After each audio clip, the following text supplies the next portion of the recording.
planejamento patrimonial sucessório. Olha que tema! Hoje nós vamos conversar com uma advogada para esclarecer muitas coisas. E vocês têm ouvido falar em holding? Nossa, é o tema do momento, né? E aí, claro que nós viemos buscar conhecimento para mostrar para vocês que em Joinville tem uma pessoa muito bacana que está super antenada nesse tema e que vai ajudar a gente a entender um pouco disso tudo. Eu achei o nome super difícil disso. Verdade. Doutora Jerusa, tudo bom, minha linda? Tudo bem, Fabiola. Muito obrigada pela oportunidade. É um prazer enorme estar aqui conversando com você sobre um assunto tão atual e que as pessoas têm tanta curiosidade nesse momento. Curiosidade mesmo, porque a gente só escuta falar. E como a gente estava aqui conversando antes, eu acho que todo mundo precisa saber disso, porque são tantas questões. Nós estávamos aqui batendo um papo antes, que nós nos conectamos de uma forma muito gostosa, né, Jerusa? Verdade. Foi tão legal. Eu falei, gente, eu preciso falar disso com vocês, com o nosso público. E aí a gente começou a conversar, eu falei, que mundo é esse? Todo mundo precisa e ninguém sabe que precisa. Verdade. E cada vez mais as pessoas vão precisar disso. Por quê? Porque assim, hoje a gente vai enfrentar uma reforma tributária, né? Já tivemos a primeira parte da reforma aprovada e a segunda parte vem por aí, né? E vai aumentar várias alíquotas, dentre elas o ITCMD, que é o Imposto de Doação e Herança, que hoje nós temos o teto máximo no Brasil de 8%, né? Então assim, todos os estados eles vão ter que se adequar a esse teto máximo. Além disso, a gente tem um projeto de resolução no Senado, Fabiola, que esse teto de 8% no Brasil, ele pode passar para 16%. Dobrar. Ele pode dobrar esse imposto de doação e herança. Nossa! Então hoje o planejamento patrimonial e sucessório ele vem para minimizar as dores dessas famílias em relação à proteção desse patrimônio, em relação a essas altas cargas tributárias que vem por aí, que a gente vai acabar enfrentando nos próximos meses e anos. É fato. Fato, com certeza. E o que a gente pode fazer para literalmente proteger os nossos bens? Bem, eu sempre converso com as famílias assim, né? O planejamento patrimonial e sucessório, ele não é só holding, né? Muita gente chega no escritório falando, doutor, eu quero uma holding. É porque a gente tá ouvindo muito, né? Nas redes sociais, a gente escuta muito isso. Com certeza, mas nem sempre a holding é para todo mundo. Mas o planejamento patrimonial e sucessório é para todas Isso as sim. famílias. Isso. Importa o tamanho do patrimônio? Olha, Fabiola, realmente importa, dependendo do que a gente for fazer. Se eu for fazer uma holding, eu já estou falando de abrir um CNPJ, de pejotizar um patrimônio. Então, assim, isso a família vai ter um custo, com certeza, né? A gente não consegue minimizar totalmente esse custo. Então, assim, dependendo do patrimônio, ou a gente faz uma holding, ou a gente faz uma doação em vida, em cartório, por escritura pública, ou a gente faz um testamento. Então, existem vários instrumentos de planejamento patrimonial e sucessório que a gente pode colocar à disposição dessa família, né? Eu sempre falo assim, o planejamento, ele é individualizado. Eu não consigo fazer um planejamento igual para a Fabiola e para uma outra família. Por quê? Porque depende de vários fatores. Depende do tamanho de patrimônio, depende da quantidade de filhos. Se eu tenho outros casamentos, se eu tenho filhos no casamento atual, em casamento anterior, se eu tenho filho menor, se eu tenho empresas, né? O que eu quero proteger? Eu quero proteger só os imóveis, só o patrimônio? Ou eu quero proteger as empresas também? Né? De que forma que eu quero fazer essa sucessão?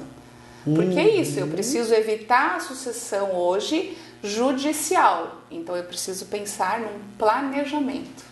Claro, planejamento é tudo, né? Tudo. Em todos os sentidos, é tudo na vida da gente. E assim, a gente tem escutado casos e mais casos de brigas familiares, né? De pessoas que se decepcionam com as outras. Ah, porque tu vai ver a hora que fulano morrer, a hora que não sei o que, nananã, aí você vai conhecer a pessoa, você vai conhecer o seu irmão, você vai conhecer...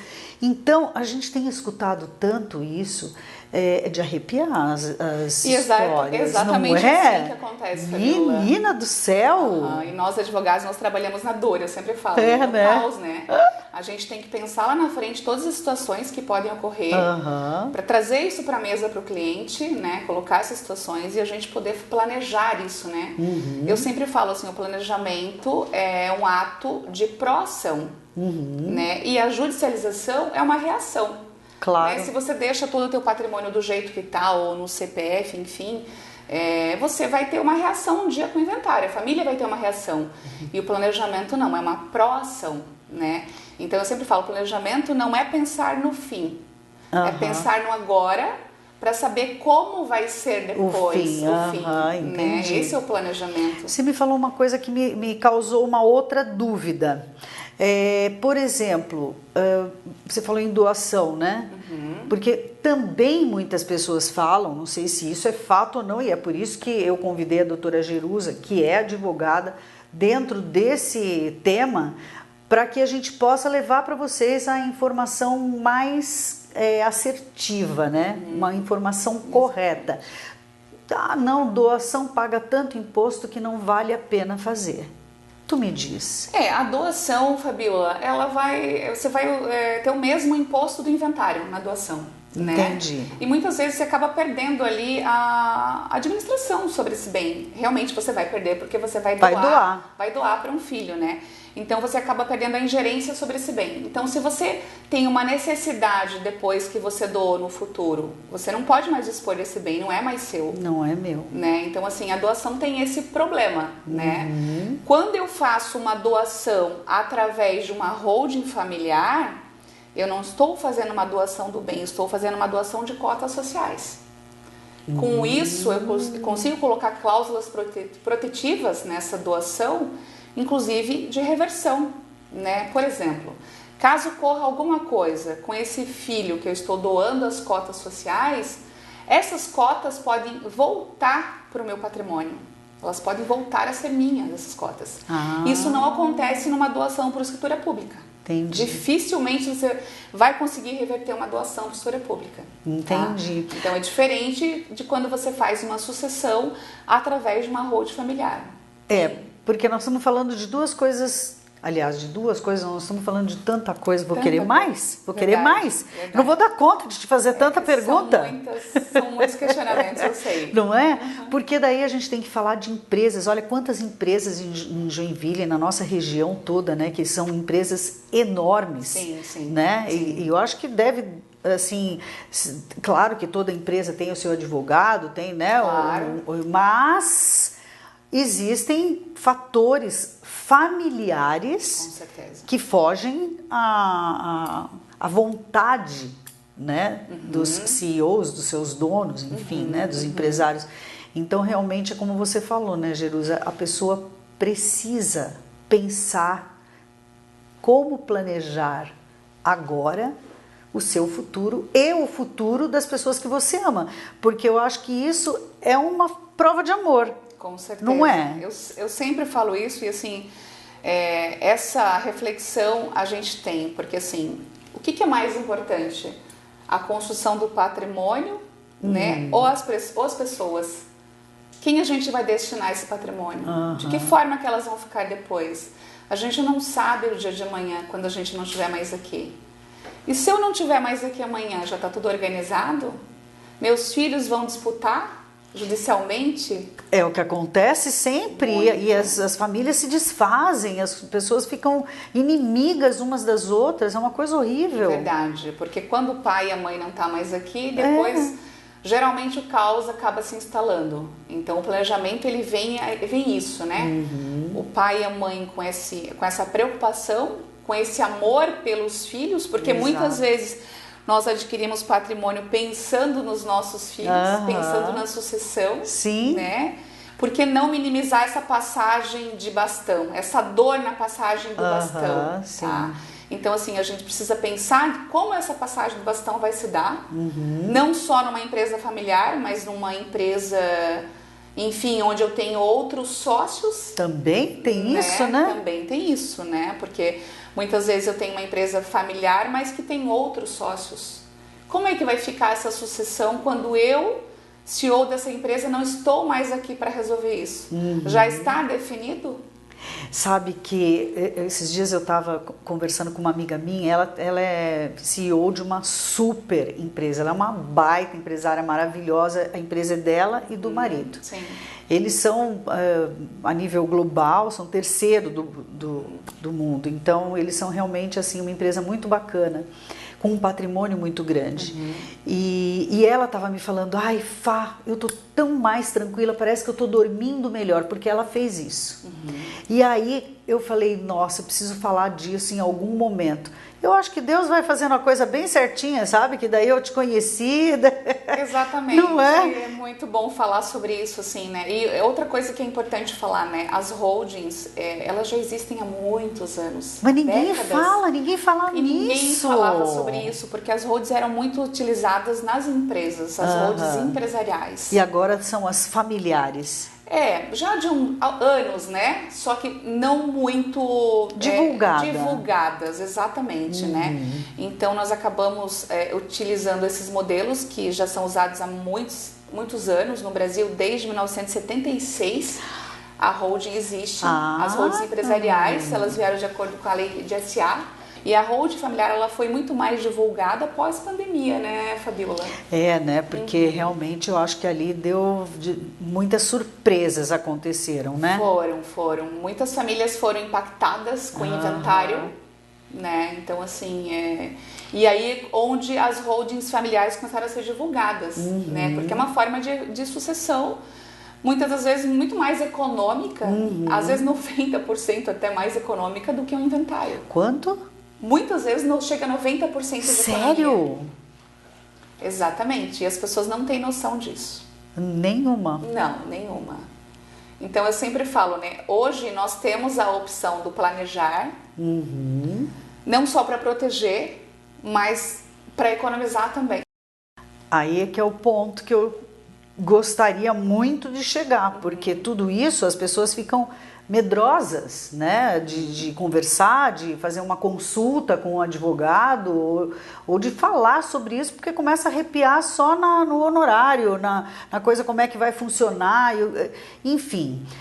Eu acho que o teu papel, a gente estava também aqui conversando antes, é não só proteger os bens, mas também fazer com que o teu cliente não seja pego de surpresa num custo absurdo, né? Proteger a família. Mais uma vez a gente fala em proteger. Proteger a família, eu acho que esse é o papel fundamental, né, nesse momento do advogado, enfim, que trabalha nessa área, proteger a família, porque não é só o impacto financeiro, é o impacto emocional também. Também.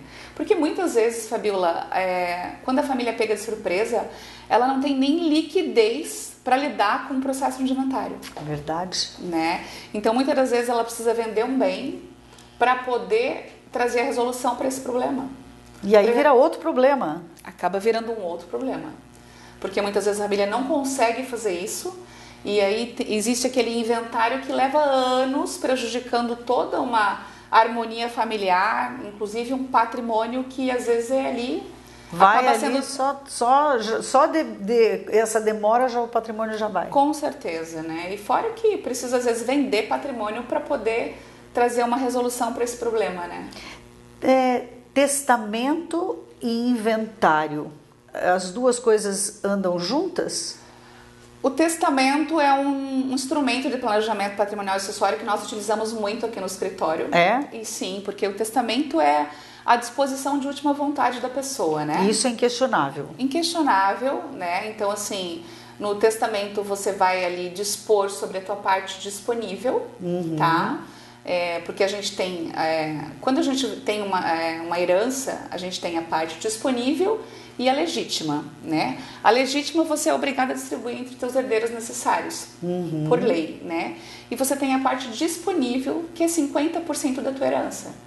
Então você pode dispor ela como você bem entender. Inclusive, não deixar para alguém da família. Você pode, inclusive, deixar para uma instituição de caridade, enfim, para uma outra pessoa que você gosta, que você quer beneficiar. Então, o testamento é a tua última vontade e ela precisa ser respeitada. De qualquer forma, você precisa fazer um inventário. Com certeza. O testamento, ele sempre vai passar pelo inventário, tá? Mas é um instrumento muito eficaz. Por exemplo, eu tive uma família essa semana que veio aqui, que eles se divorciaram. E existe um filho menor nesse divórcio, né? A mulher tem um patrimônio considerável e ela tem medo, né? Tem um receio de que caso ela faleça, esse pai vai ficar com a guarda da criança e vai ficar responsável sobre esse patrimônio. Então, assim, esse testamento, ele vem inclusive para resguardar isso. O que nós fizemos? A gente está nomeando um curador para esse patrimônio. Ou seja, em caso de falecimento dessa cliente, tá? Esse pai vai ficar, né, com a guarda dessa criança, vai ficar com o pátrio poder, mas o patrimônio dessa pessoa vai ficar com um curador especial até a criança completar 18 anos, até atingir a maioridade. Então, o testamento, ele vem para suprir essas necessidades também. Tá? Entendi. Vê, né? Quantas situações e quantos formatos familiares, né? Porque Muitos. Esse pai já deve ter casado, a mãe também já pode ter casado, aí tem filhos do outro casamento, Exatamente. Um tem filha do outro, um não mora em Joinville, não mora aqui, o outro mora em não sei aonde, e aí vira uma confusão, né? Exatamente. E vira, tá? Eu sei, porque eu tenho, gente, a gente conversa, né, com as pessoas e tudo. Olha, é tanta dor, porque dor. isso causa uma dor, uma ruptura familiar, uma dor emocional imensa. Eu tenho, assim, amigas que estão sofrendo demais, sabe? Justamente pelos pais não terem pensado nesse planejamento. Nesse tema, nesse planejamento. É porque os pais, parece que os filhos têm meio que vergonha ou medo de abordar isso com os pais, principalmente se são muito idosos, né? Parece que já está querendo minhas coisas, eu nem morri ainda, já estão querendo. A gente escuta isso. Sim, sim, às vezes eu recebo filhos aqui, que falam, como é que eu vou fazer isso? Como é que eu vou fazer isso? Meus pais já têm uma certa idade, eu quero organizar isso, porque eu não quero ficar com problema. Eles pensam muito nisso também. Eu não quero ficar com os encargos da sucessão, do inventário, então eu quero fazer um planejamento. Então, o que eu faço, né? Eu procuro trazer a família aqui, porque eu preciso entender da família como um todo para fazer um planejamento. E aí, nisso, eu consigo colocar todos os pontos para essa família, né? Os prós e os contras, o que impacta o inventário para essa família hoje. Eu faço esse cálculo para essa família. O que impacta? Do jeito que está hoje, o impacto do inventário é esse aqui. Entendi. Se você planejar, o impacto é esse aqui. Então, eu trago todas as soluções, né?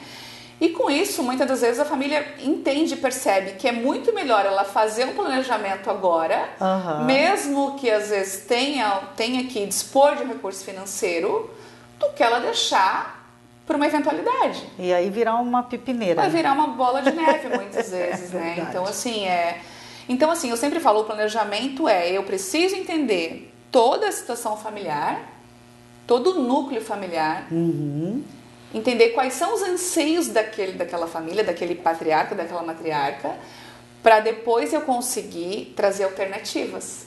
Entendi. Então eu não tenho modelo pronto. Eu não faço modelo de holding pronto, não tenho esse modelo pronto. Então assim, desconfie de quem fale que tem um modelo para fazer de planejamento, de holding. Não existe isso. Não existe. Porque cada família é uma família, cada família tem um anseio.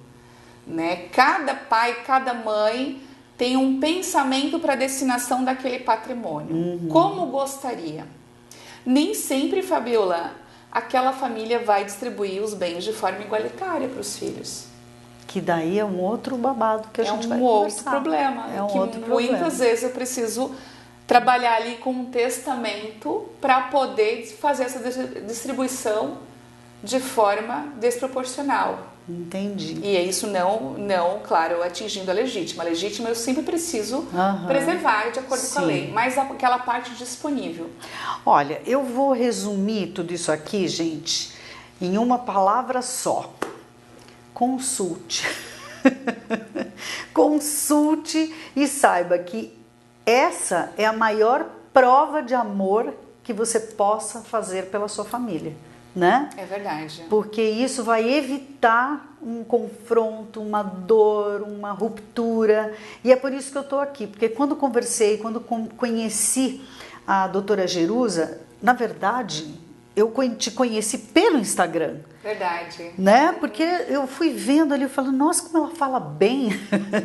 E aí a gente começa a escutar o que a pessoa está falando e a gente começa a entender que isso é um assunto de utilidade pública, né? Verdade. Então eu quero agradecer muito a tua participação, por ter aceito o nosso convite. E já quero deixar o próximo convite já feito para que a gente possa também desenvolver outros temas, porque eu acredito que seja uma infinidade de situações, né, Jerusa? Não, o tema é muito extenso, eu poderia ficar horas falando sobre isso, né? É interessantíssimo, as pessoas gostam de Teu saber. olhinho brilha, né? Não, eu sou completamente apaixonada por essa área, né? Porque eu sempre gostei de planejar tudo na minha vida. Você é uma pessoa planejada.